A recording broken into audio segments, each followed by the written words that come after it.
اعوذ باللہ من الشیطان الرجیم پناہ مانگتا ہوں میں اللہ کی شیطان مردود سے۔ بسم اللہ الرحمن الرحیم شروع اللہ کا نام لے کر جو بڑا مہربان نہایت رحم والا ہے۔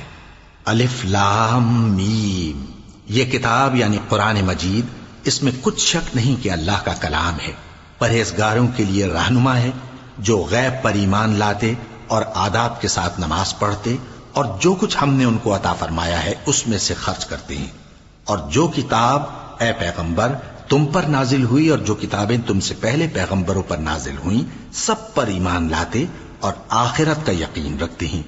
یہی لوگ اپنے پروردگار کی طرف سے آئی ہوئی ہدایت پر ہیں اور یہی لوگ کامیاب ہیں۔ جو لوگ کافر ہیں انہیں تم نصیحت کرو یا نہ کرو ان کے لیے برابر ہے، وہ ایمان نہیں لانے کے۔ اللہ نے ان کے دلوں اور کانوں پر مہر لگا رکھی ہے اور ان کی آنکھوں پر پردہ پڑا ہوا ہے اور ان کے لیے بڑا عذاب تیار ہے۔